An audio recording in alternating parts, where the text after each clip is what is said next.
오늘 우리에게 주시는 하나님의 말씀은 누가복음 2장 15절에서 20절 말씀입니다. 누가복음 2장 15절에서 20절 말씀을 우리 다 함께 합독으로 교독하시겠습니다. 천사들이 떠나 하늘로 올라가니 목자가 서로 말하되 이제 베들레헴으로 가서 주께서 우리에게 알리신 바 이 이루어진 일을 보자 하고 빨리 가서 마리아와 요셉과 구유에 누인 아기를 찾아서 보고 천사가 자기들에게 이 아기에 대하여 말한 것을 전하니 듣는 자가 다 목자들이 그들에게 말한 것들을 놀랍게 여기되 마리아는 이 모든 말을 마음에 새기어 생각하니라. 목자들은 자기들에게 이르던 바와 같이 듣고 본 그 모든 것으로 인하여 하나님께 영광을 돌리고 찬송하며 돌아가니라.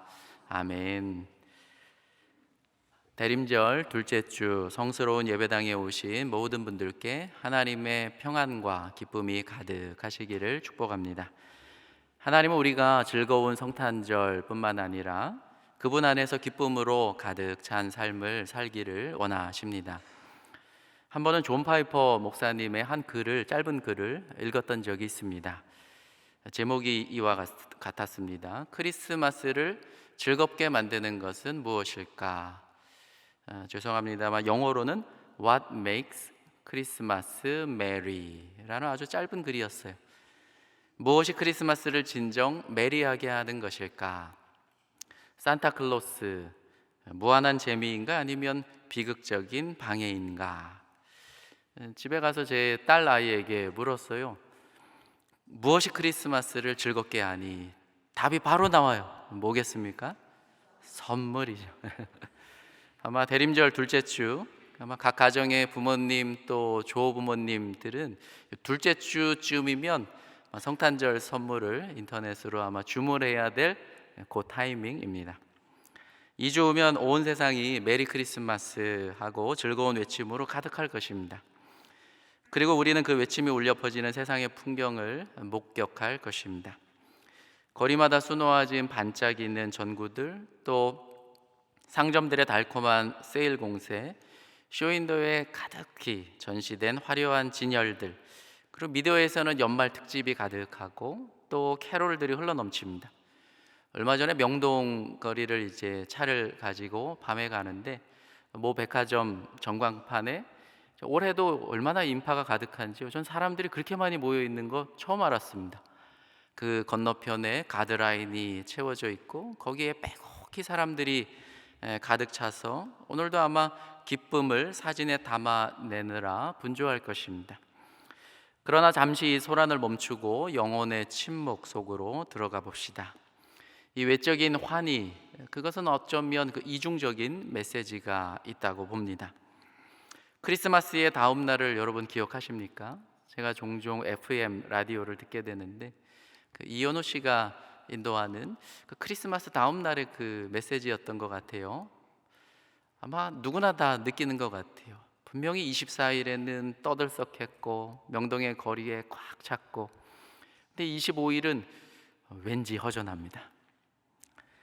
캐롤도 멈추고 어제 받았던 선물은 포장지가 다 뜯겨져 있고 손님들이 떠나간 뒤 맞이하는 개인들의 또 외로움, 또 빈 식탁을 마주한 고요한 적막, 그리고 이 모든 화려함 뒤에 숨겨진 영혼들의 깊은 공허함이 있습니다. 세상은 요란한 메리로 가득한데 왜 많은 사람들의 영혼은 홀로 서 있는 것일까요? 선물이 예쁘게 포장되고 쇼핑몰 사람들로 발디딜 틈이 없고 소셜미디어에서는 행복한 사진들로 넘쳐나지만 왜 사람들의 영혼은 거대한 동굴처럼 empty, 텅 비어 있는 것일까요? 그러면 오늘 이 자리에서 우리는 가장 근본적인 질문을 던져야 할 것입니다. 성탄을 진정으로 기쁘게 만드는 것은 무엇입니까? What makes Christmas merry?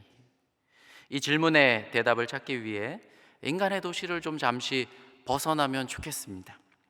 서울의 불빛을 뒤로하고 베들레헴 들판의 어두움 속으로 들어가 봅시다. 거기서 우리는 인류의 역사를 영원히 바꾸어 놓은 천사의 소리를 다시 들어야 합니다. 오늘 본문인 누가복음 2장의 목자들과 함께 우리는 세상의 빛이 아닌 하늘의 빛과 천사의 음성을 따라 참된 즐거움의 비밀에 도달할 것입니다.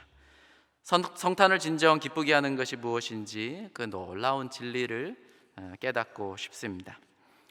여러분, 우리가 이 놀라운 사건을 이해하기 위해서는 먼저 그 이야기가 펼쳐진 무대를 우리가 정확하게 보아야 합니다. 누가는 단순한 스토리텔러가 아닙니다.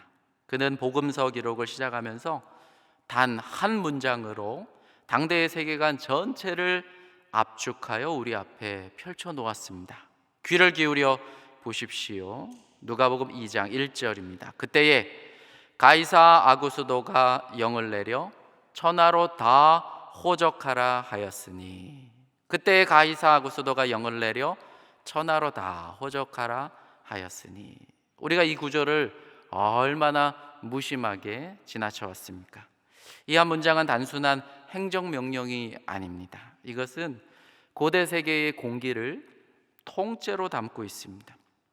이 구절은 로마의 압도적인 권세가 지구를 짓누르던 시대를 날카롭게 보여줍니다. 세상은 팍스 로마나, 즉 로마의 평화가 지배하는 황금기라며 스스로를 찬양했습니다. 그러나 여러분, 그것이 진정한 평화였습니까? 아닙니다. 그것은 칼과 군대와 세금이, 그리고 지정학적인 폭력이 힘으로 침묵을 강요한 평화였습니다. 가이사 아구스도를 우리가 많이 들어왔어요. 로마의 전설적인 옥타비아누스죠. 18세에 카이사르의 양아들로 입양되어서 주전 31년에 악티움 해전에서 승리하여서 안토니우스를 무찌르고 로마의 최고 사령관이 되었습니다. 그리고 주전 27년 로마 원로원은 우리가 아시다시피 그에게 아우구스투스, 존엄한 자, 고귀한 자라는 칭호를 바치며 거의 신격으로 그를 숭배하기 시작했습니다. 아구스토는 스스로를 다음과 같이 칭했습니다. 구원자, 소테르, 주님, 도미누스, 심지어는 신의 아들, 디비 필리우스. 그의 생일과 그의 승전 소식은 세상의 복음이었어요. 유앙겔리온, 뻔뻔하게 선포되었습니다. 로마는 자신이 세상의 유일한 구원자이며 역사의 주권자라고 웅변하고 있었습니다. 바로 이 로마의 그림자가 짙게 들이운 때, 이스라엘 입장에서는 다윗의 언약이 다 잊혀지고 메시아의 약속은 아득한 전설처럼 느껴지는 짙게 들이운 그때, 그 암흑의 순간에 하늘이 침묵을 깨고 역사에 개입을 했습니다. 보라, 내가 온 백성에게 미칠 큰 기쁨의 복음을, 유앙겔리온을 너희에게 전하노라. 로마의 헛된 복음 선포 그 바로 뒤에 진짜 복음, 유앙겔리온을 선포하는 장면을 누가는 대조적으로 배치합니다. 천사가 전한 메시지는 단순한 영적인 위로가 아닌 것이죠. 이것은 가이사 아구스도가 선포한 로마의 정치적인 복음, 그것과 정면으로 충돌하는 선포였습니다. 새로운 질서가 시작되었다는 하늘의 왕의 선포였습니다. 누가는 예수님 제자가 아니에요, 그죠? 이방인 그리스도인이었습니다. 하지만 성령의 감동 아래 두 왕국을 의도적으로 극명하게 대조해서 묘사했습니다. 땅의 왕국과 하늘의 왕국. 그래서 이 성탄의 날을 마치 두 거대한 세계가 충돌하는 극적인 장면으로 묘사했습니다. 그날 로마 제국은 조용했습니다. 그러나 하늘은 노래했습니다. 황제의 궁정은 고요했습니다. 그러나 목자들의 들판은 황홀했습니다. 권력자들은 잠들어 있었습니다. 그들은 자신들의 덧없는 영광에 취해 있었습니다. 그러나 가난한 자들은 깨어 있었습니다. 천사들의 메시지는 바로 이 두 왕국의 대립 속에서 하늘의 압도적인 주권을 선포한 것입니다. 그 핵심을 보십시오. 오늘 다윗의 동네에 너희를 위한 구주, 소테르, 곧 그리스도, 크리스토스, 주, 퀴리오스가 나셨으니, 구주, 그리스도, 주, 이 세 가지 칭호야말로 로마가 독점하던 그 모든 주권을 빼앗아 구유의 아기에게 돌리는 선포였습니다. 여러분, 오늘 본문에서 가장 경이로운 진리 중 하나는 바로 은혜의 방향성에 우리가 주목해야 합니다. 우리는 하늘의 영광스러운 소식이 어디에 전달되었는지 주목해야 합니다. 예루살렘의 황금빛 궁전도, 율법 학자들이 앉아있는 권위 있는 회당도, 로마 군인들의 요새도 아닙니다. 천사들이 찾아간 곳은 목자들이 있는 들판이었어요. 누가복음 2장 8절이 말합니다. 그 지역의 목자들이 밤에 밖에서 자기 양떼를 지키더니. 보십시오. 이 구절은 하나님의 은혜가 누구를 향해 흘러가는지를 보여주는 가장 분명한 신학적인 선언입니다. 메시지를 들은 이들은 왕이나 제사장이나 바리새인들이나 학자나 군대가 아니었습니다. 그들은 목자들이었습니다. 요아킴 예레미야스라는 신약의 가장 권위 있는 학자인데요, 1세기 유대 사회에서 목자에 대해서 이렇게 설명하고 있어요. 목자들은 사회적 계층에서는 최하위에 속하 있고 법정에서는 증언권조차 가질 수 없는 불신받는 존재였고, 그들은 율법을 지키기 어려웠기 때문에 종교적으로는 부정한 자였고, 직업상으로는 자주 거짓말을 둘러댔기 때문에 사회적으로는 멸시받는 자였고, 경제적으로는 양을 봐주고 값을 받는 가난한 존재였다. 그러나 놀라운 사실은 천사가 바로 그들에게 먼저 찾아왔습니다. 이 사실을 깊이 묵상하십시오. 하나님은 그분의 메시지를 전할 사람을 선택하셨습니다. 선택. 그 선택은 우리가 예측하는 기준과 전혀 달라요. 우리의 기준을 뒤엎으시죠. 우리는 다시 2장 14절에 영광스러운 찬송을 들어야 합니다. 2장 14절에 땅에서는 기뻐하심을 입은 사람들 중에 평화로다. 기뻐하심으로 옮겨진 헬라어는 유도키아입니다. 그분의 주권적이고 기쁘신 뜻을 의미합니다. 사람의 자격 조건의 선별도 아니고 사람의 희망도 아닙니다. 오직 하나님의 기쁘신 뜻의 선택으로 목자들에게 복음을 나타내셨습니다. 세상의 구조는 언제나 위로 올라가는 피라미드 구조예요. 그러나 하나님 나라의 원리는 그와 정반대입니다. 하나님의 은혜는 항상 낮은 자리에서 아래로 흐르기 시작합니다. 하나님께서 아브라함을 부르실 때 그는 왕이 아닌 떠도는 자였습니다. 하나님께서 모세를 세우실 때 그는 이집트 궁정이 아닌 미디안 광야에서 양을 치던 실패한 자였습니다. 다윗을 선택하실 때 그는 형들의 뒤에서 양을 돌보던 가장 작은 막내였습니다. 그리고 오늘 하나님은 다시 한번 천사들을 보내 밤과 들판과 외로움과 냄새와 고독함 속에 있는 목자들을 선택했습니다. 누가복음 전체를 관통하는 패턴이 바로 이것입니다. 갈릴리 시골 처녀 마리아에게 은혜 받은 자여 인사를 건네시고, 세리와 죄인들을 잔치의 중심에 앉히시고, 이른 양, 이른 드라크마, 이른 아들을 찾아 온 천국으로 하여금 축제를 벌이게 하시는 그분이 바로 우리의 하나님이십니다. 어떤 성경학자의 말처럼 누가복음을 읽다 보면 누가복음이 무엇일까? 누가복음은 하나님이 누구를 찾으시는가에 대한 하나의 긴 답변이다. 그 답은 언제나 동일하다. 하나님은 소외된 자, 잃은 자, 세상이 무가치하다고 여긴 자를 찾으신다.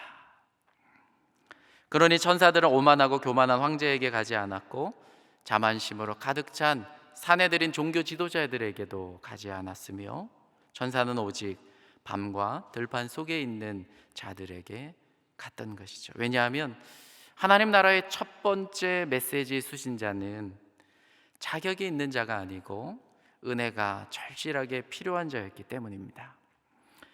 이제 여러분들의 영혼을 되돌아보시기 바랍니다. 어쩌면 오늘 이 자리에 나는 하나님께 쓸모없지 않은가, 나는 너무 부족하지 않은가, 나는 뜻하지 않은 실패를 맛보고 좌절함 가운데 여전히 있지 않은가, 스스로를 정죄하는 분들이 계십니까? 그렇다면 들으십시오. 오늘 이 목자에게 선포된 이 복음이 바로 여러분들에게 주시는 하나님의 음성입니다. 하나님은 지금 이 순간 당신을 찾으십니다. 천국의 소식은 은혜가 필요한 사람에게 먼저 전해집니다. 그것이 복음의 구조이자 방향성입니다. 천사가 그날 목자들을 찾아간 것은 실수도 아니고 우연도 아닙니다. 그것은 은혜가 언제나 아래로 흐르게 원하시는 하나님의 뜻 때문입니다. 하나님의 빛은 가장 어두운 곳을 먼저 비추십니다. 그러니 우리의 자격 없음을 염려하지 마십시오. 오히려 그 지점이야말로 하나님의 빛이 들어설 수 있는 가장 준비된 통로입니다. 여러분, 이제 우리가 이 놀라운 이야기의 절정, 즉 복음을 들은 인간의 응답에 다다라야 하겠습니다. 복음은 단순히 우리 귀를 즐겁게 해주는 것이 아닙니다. 우리의 머릿속을 채우는 추상적인 개념이 아닙니다. 복음은 사실이면서 동시에 사건이고 선포이면서 동시에 초대입니다. 복음은 저와 여러분들의 삶을 향한 현실적인 초대이고 부르심입니다. 누가는 목자들이 메시지를 들었을 때 보인 극명한 태도 두 가지, 두려움과 순종 사이의 그 긴장을 아주 섬세하게 기록해 놓았습니다. 첫째는 커다란 두려움입니다. 천사의 영광이 그들을 둘러쌌을 때 성경은 그들이 크게 무서워하였다 기록을 하고 있습니다. 하나님의 거룩한 실제가 인간에게 다가올 때 우리의 죄된 본성이 마주하는 첫 감정은 경외함, 두려움, 그리고 압도감입니다. 이것은 단순한 공포가 아니죠. 하나님의 주권 앞에서 도망칠 수 없음을 깨닫는 사랑의 압도적인 그 경험입니다. C.S. 루이스 영광의 무게라는 책을 여러분 잘 아실 거예요. 그 책을 보면 그분이 솔직하게 고백하고 있죠. 우리가 하나님을 만나면 우리의 존재 전체가 흔들리는 분이 바로 하나님이십니다. 벼락이 치듯 찾아오는 경외감. 그런데 이렇게 고백해요. 하나님을 만났을 때 그 엄청난 압도하는 영광의 무게감이 있는데, 근데 그 영광의 무게감 앞에 도망치고 싶은데 동시에 그분께 더 가까이 다가가고 싶은 거예요. 분명히 도망쳐야 되는데 이게 도망치고 싶지만 더 끌리는 거예요. 압도감은 그러한 것입니다. 최근에 제 아주 친한 동역자 목사님을 만난 적이 있어요. 그 친구의 간증을 듣다가 저도 참 큰 은혜를 받았어요. 이제 매주 설교를 해야 하고 또 금요 기도회도 인도해야 되는데 자기의 능력이 너무 부족한 거예요. 그래서 금요 기도회를 준비하기 전에 자기 목회실에 앉아가지고 이제 1시간씩 계속 기도하는 거예요. 찬송을 쫙 틀어놓고 기도를 하는 거예요. 그러던 어느 날 금요일 밤이었어요. 갑자기 음성이 들립니다. 어떤 음성이 들렸냐? I am here. 내가 여기 있다. 같이 간 친구 또 목사님이 짓궂게 물었어요. 야, 목소리가 어땠냐? 어떤 목소리였냐? 목소리가 뭐 고음이었어? 저음이었어? 정말 그랬어? 야, 영어였어? 야, 그때의 체험이 어땠어? 짓궂게 물었습니다. 저도 사역을 시작했을 때에 이제 그랬던 적이 있었어요. 건대 앞에 조그만 자취방에서 아마 혼자 또 이렇게 집을 사니까 이제 저녁마다 이제 막 집에서 무릎을 탁 꿇고 기도하던 적이 있었습니다. 그때 막 눈물 흘리고 막 방언으로 기도했다가 찬양 불렀다가 막 그 건물이 보통 다 이런 학생들의 그 렌탈 하우스였는데 아마 분명히 소리가 들렸을 거예요. 막 쩌렁쩌렁하게 기도했기 때문에. 근데 그때는 그게 신경이 쓰이지 않았던 것 같아요. 그래서 1시간 이상씩 집으로 계속해서 기도하고 있던 어느 날 밤이었습니다. 그때 그 친구와 정말 비슷한 하나님의 압도적인 음성을 그때 처음으로 들었습니다. 저는 한국말이었습니다. 아들아, 내가 너를 사랑한다. 딱 이거였습니다. 아들아, 내가 너를 사랑한다. 그때도 뭐 그랬지만 저희가 이제 직국의 그 친구한테도 물었죠. 야, 그때 어땠냐? 들이 뭐 뻔하죠. 정말 펑펑 울고요. 뒹굴었던 기억이 있습니다. 그 우리가 또 친구들이 또 그 친구한테 물었어요. 야, 너 그렇게 하고 9시에 내려가서 금요기도 설교가 인도가 되냐? 그날 설교는 어땠냐? 했더니 그냥 평소와 동일했다고 그럽니다. 사실 그 음성 이후에 나의 삶에 뭐 그렇게 뭐 엄청난 변화가 있지만, 그러나 내 중심에는 확고한 심정이 있는 것이지만, 여하튼 이번 하나님 앞에 그 압도적인 경외감, 목자들이 경험한 것은 바로 그것입니다. 그래서 여러분, 둘째 목자들의 반응이 있었는데요, 그것은 바로 즉각적인 순종입니다. 즉각적인 행동이었습니다. 감사하게도 목자들의 두려움은 마비로 끝나지 않았어요. 역동적인 움직임으로 변했습니다. 보십시오. 그들의 행동이 얼마나 즉각적이었습니까? 얼마나 열렬히 달려갔습니까? 2장 15절에 목자들이 서로 말하되 이제 베들레헴으로 가서 이 일을 보자. 16절에 빨리 가서 찾자. 17절에 보고 알리자. 성경은 그들이 급히 서둘러 움직였다고 기록합니다. 이는 단순한 물리적 움직임을 넘어선 영적인 태도입니다. 그들은 메시지를 듣고 베들레헴으로 확인하러 가기를 주저하지 않았습니다. 가장 먼저 확인하고 달려갔고 찾기 시작했습니다. 마리아와 요셉과 구유에 누긴 아기를 찾았더라. 아브라함 부르실 때에 지체 없이 그가 본토 친척 아비집을 떠나지 않았습니까? 베드로가 즉시 그물을 버리고 따랐던 것처럼 목자들의 반응은 머리로 정보 수용을 하는 것을 넘어서 하나님의 구원 행동 속으로 온몸을 던져서 뛰어들었습니다. 가능성을 계산한 것도 아니고 복잡한 계획을 짜지도 않았습니다. 들판에 있다가 베들레헴으로 오직 갔습니다. 왜냐하면 복음은 생각 속에만 보관할 수 있는 개념이 아니라 삶으로 걸어 들어가야 하는 생생한 현실이기 때문입니다. 이 순종적인 행동을 통해 목자들은 복음을 체험했던 것이죠. 목자들은 말씀의 실제를 눈으로 직접 확인했습니다. 아기 예수를 눈으로 직접 본 거예요. 말씀과 현실이 하나가 되는 순간이었습니다. 사도 요한도 담대하게 선포했듯이 요한 1서 1장 1절에 태초부터 있는 생명의 말씀에 관하여는 우리가 듣고 눈으로 보고 주목하고 우리의 손으로 만진 바라. 목자들의 여러분 마지막 반응이 그래서 무엇이었습니까? 그들의 반응은 예배로 귀결되었습니다. 목자들은 듣고 본 그 모든 것으로 인하여 하나님께 영광을 돌리고 찬송하며 돌아가니라. 그들은 이제 일상으로 자신들의 거친 들판으로 돌아갔습니다. 그러나 그들은 더 이상 이전과 같지 않았습니다. 세상은 여전히 로마의 폭력 아래 있고 헤롯은 여전히 폭력적이고 그들의 삶은 여전히 거칠고 고단했습니다. 그런데도 그들의 마음에는 흔들림이 없는 평화와 기쁨이 임했습니다. 이 어찌 된 일입니까? 저 또한 경험하기로 예배가 그들의 마음과 존재의 모든 것을 완전히 뒤바꿔 놓았기 때문입니다. 사랑하는 여러분, 오직 구주를 향한 예배 속에서만이 참 기쁨이 피어나요. 예배 없는 성탄은 빛 없는 촛불과 같습니다. 모양은 있는데 어둠을 밝힐 힘이 없어요. 무엇이 성탄을 즐겁게 하는가? 갖고 싶은 선물입니까? 고가의 반짝이는 거리의 불빛입니까? 반가운 휴가와 떠들썩한 모임입니까?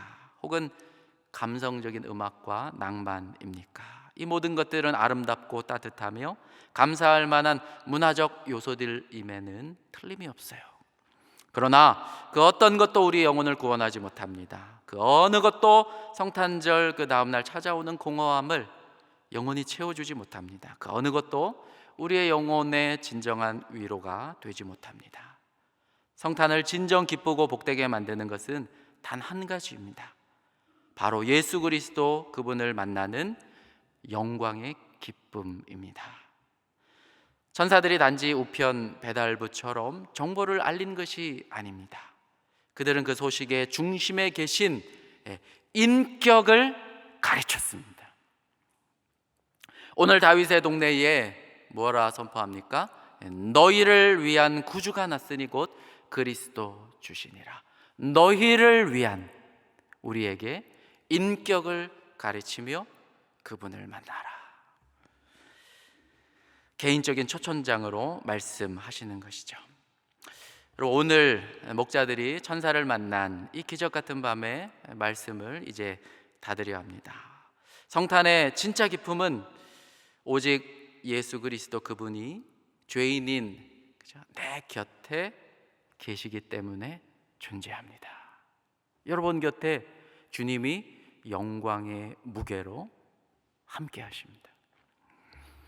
목자들이 베들레헴에서 예수님을 만나고 들판으로 돌아갈 때 그들의 손에 황금이 있었습니까? 모략이 있었습니까? 유향이 있었습니까? 세상에 선물이 없었습니다. 그러나 보십시오, 그들의 마음에는 찬양이 있었고, 그들의 입에는 증언이 있었고, 그들의 영혼에는 평안이 있었습니다. 사랑하는 여러분, 이제 여러분 차례입니다. 무엇이 성탄을 즐겁게 할까요? 우리의 모든 두려움을 내려놓고 계산도 멈추고 우리의 삶의 주권을 구유의 아기께 돌려드립시다.